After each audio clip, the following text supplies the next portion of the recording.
Hello everyone, welcome to Parthwings. ये एक awareness video है। जो भी लोग भी अभी आरआरबी जेई के फॉर्म या रेलवे के कोई दूसरे फॉर्म भर रहे हैं, वो सभी लोग ये चेक किया करते हैं कि किस बोर्ड में कितना फॉर्म गिरा है। ये जानकारी यूट्यूब से या अदर सोर्सेज से इकट्ठा करते हैं और उसके बाद वो डिसाइड करते हैं कि किस ज़ोन में कितना फॉर्म गिरा है और किस ज़ोन में भरना सेफ होगा। जबकि वो जो डाटा जहाँ से लेते हैं या रजिस्ट्रेशन नंबर का माध्यम बनाते हैं या चुनते हैं, वहाँ से जो डाटा मिलता है वो डाटा आपका ऑथेंटिक नहीं होता है। एज ऑफ नाउ अगर बताया जाए तो ये कहना मुश्किल है कि किस बोर्ड में कितना फॉर्म गिरा है, जब तक कि ये इन्फॉर्मेशन आपको किसी अंदर के डिपार्टमेंट से ना मिल रहा हो या किसी अदर माध्यम से ना मिल रहा हो। जो लोग भी रजिस्ट्रेशन नंबर या पेमेंट के बाद के स्लिप के नंबर से चेक करते हैं, वहाँ से इन्फॉर्मेशन निकालते हैं कि इस ज़ोन में इतना फॉर्म गिरा है, इस ज़ोन में इतना फॉर्म गिरा है, और उस बेसिस पे ये लोग डाटा बना के यूट्यूब पे बहुत सारे वीडियो बनाए हुए हैं। और जो लोग कंज्यूम भी कर रहे हैं उस वीडियो को देखते हैं, और वहाँ देखने के बाद बहुत सारे लोग जो है वो अपना ज़ोन डिसाइड करते हैं, जबकि ये तरीका बहुत ही गलत है। जैसे आप देख सकते हैं कि ये एक रजिस्ट्रेशन नंबर है जो कि एएलपी में रजिस्टर्ड हुआ किसी बच्चे का है। यहाँ पर आप गौर से देखिए अगर, तो इसका जो स्टार्टिंग का नंबर है ये NNN, ठीक है। तो ये N जो है ये कोड है, ठीक है। ये जैसे अगर आपका J है तो चेन्नई का कोड है, U है तो उत्तर प्रदेश या इधर का इलाहाबाद का कोड है, N जो है वो कलकत्ता का कोड है, इस तरीके का कोई कोड है। तो ये कोड है, लेकिन इसके बाद के जो नंबर है ना, ये नंबर आपका CN नंबर है, ठीक है। आप देख सकते हैं कि ये नंबर जो है ये CN नंबर है, ठीक है। जिस तरीके से आप यहाँ देखो ध्यान से कि ये जो हमारा टेक्नीशियन का निकला था ग्रेड 1 का और ग्रेड 3 का, उसमें ये CN नंबर कितना है 02/2024, ठीक है। तो इसको आप ध्यान से यहाँ देखें अगर, तो यहाँ पे आपको क्या दिखेगा टेक्नीशियन वाले में, यहाँ 0 है जो कि कुछ हटाया गया है, ठीक है, ताकि उसके भी प्राइवेसी को प्रॉब्लम ना हो। तो यहाँ पे जो वो है वो हमारा 2/2024, तो हमारा जो यहाँ पे नोटिफिकेशन नंबर है वो क्या है 02/2024। तो स्टार्टिंग में आप देख सकते हैं कि 2/2024, ठीक है, ये है। उसके बाद उसका रजिस्ट्रेशन नंबर है उस बंदे का, वो खुद का रजिस्ट्रेशन नंबर है। उसके बाद जो ये लास्ट के है ना, ये सारे के सारे ये रजिस्ट्रेशन नंबर ही है, 7474 तक का रजिस्ट्रेशन नंबर ही है, ठीक है। उसके बाद अगर आप देखें कि हमारा जो टेक्नीशियन ग्रेड 1 है, यहाँ पे इस बंदे ने ग्रेड 1 और सिग्नल ग्रेड 3 दोनों भरा है।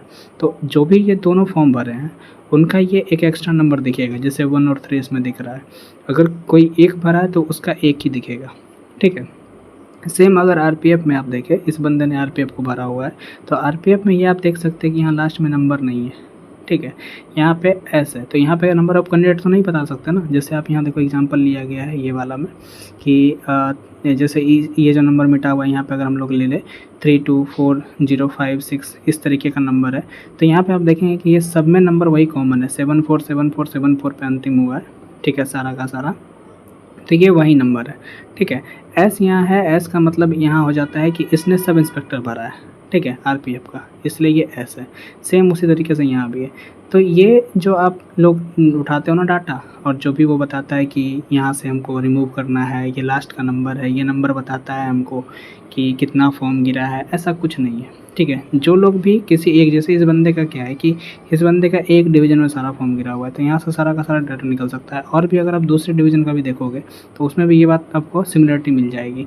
तो बेसिकली यहाँ पे जो नंबर दिखते हैं ना, वो नंबर दिखता है कि उस बंदे ने, ठीक है, या फिर आपने खुद ने भी, कि आपने कब आरआरबी के वेबसाइट पे अपना खुद को रजिस्ट्रेशन कंप्लीट करवाया है, ठीक है। ना कि वो फॉर्म नंबर है, ना कि ये कैंडिडेट बताता है, ठीक है। और अगर देखो यहाँ से, तो ये हमारा जो कि आप देखें कि जो टेक्नीशियन वाला नोटिफिकेशन है उसका एग्जांपल यहाँ पर हम देख सकते हैं कि दोनों का जो है वो 224 है, ठीक है। फिर यहाँ पे जो निकला है वो भी उसी तरीके से, यहाँ पे देखिए 324 ये नोटिफिकेशन नंबर जो CN नंबर है, वहाँ जाके आप ये RRJE का निकालोगे तो ये 0324 रहेगा, तो वही नंबर वो बता रहा है, ठीक है।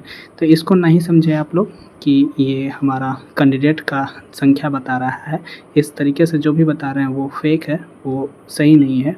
जैसे और भी देखो अगर, कि आप लोग हमेशा कहते हैं ना कि यहाँ इतना फॉर्म गिरा, वहाँ इतना फॉर्म गिरा, तो ये बेसलेस है। ये एक्चुअल में ये बेसलेस है, और जो इस तरीके से बता रहा है तो वो तो और भी बेसलेस है। हाँ, एक तरीका है कि कोई भी अगर फॉर्म सबमिट करता है तो फॉर्म सबमिट करने के बाद जैसे नॉर्मली समझो कि फॉर्म सबमिट हो रहा है, तो अभी आपका जो भी डिवीज़न सारा का सारा पेमेंट को कलेक्ट कर रहा है, ठीक है, जेई का, तो वहाँ से आपको एक नंबर प्रोवाइड हो रहा है, ठीक है, जैसे ये ट्रांजैक्शन नंबर है, ठीक है। तो ये ट्रांजैक्शन नंबर में जो है, यहाँ आप जहाँ ध्यान से देखिएगा तो ये 2024 है, ठीक है। ये वाला नंबर आप अगर आप ध्यान से देखो तो यहाँ पे देखिए ये 2024 है, ठीक है, ये 2024 है, ठीक है, और ये 08 है और ये 24 है, ठीक है। तो ये आपका पेमेंट का डेट है, देखो, ठीक है, 24/08/2024, यानी कि आज का ही पेमेंट किया हुआ है, ठीक है, आज का पेमेंट किया हुआ है। इसके बाद ये देखिए 2 नंबर रिजर्व है, मतलब इसने सोचा क्या, आरआरबी ने क्या सोचा कि फॉर्म कितना गिरागा, आरआरबी जेईई में कितना फॉर्म गिर सकता है। तो यहाँ पर हम लोग देखें अगर, तो ये इन्होंने लगभग 9 करोड़ के आसपास का डाटा लिया हुआ है। मतलब देखो 0 जो ये है, ये करोड़ वाला संख्या है, ठीक है। तो यहाँ पे ज़्यादा फॉर्म कितना गिर सकता है, तो 9 करोड़। ऑब्वियस सी बात है कि इतना फॉर्म गिरेंगे नहीं, इसलिए इन्होंने एस्टिमेशन लिया कि करोड़ों में अगर फॉर्म जाता है तब भी इतना तक ही जाएगा। तो एक्चुअल में जो डाटा है ना वो यही डाटा है, यानी अगर आज के डेट के हिसाब से देखा जाए तो ये फॉर्म जो है अभी टोटल जो जेई का है वो हमारा 7,18,679, यानी कि 718679 तक का फॉर्म गिरा है। इतना ही फॉर्म अभी तक गिरा है, ठीक है, इससे ज़्यादा अभी फॉर्म नहीं गिरा है। अब ये फॉर्म में हम ये नहीं कर सकते हैं कि मुंबई में इतना गिरा है, चेन्नई में इतना गिरा है, कलकत्ता में इतना गिरा है, भोपाल में इतना गिरा है, ये कहना बेसलेस होगा, ठीक है। तो इस तरीके से अवेयर रहें और इधर उधर की बातों में ना पड़े कि यहाँ कितना गिर चुका है, 3 लाख गिरा, 4 लाख गिरा।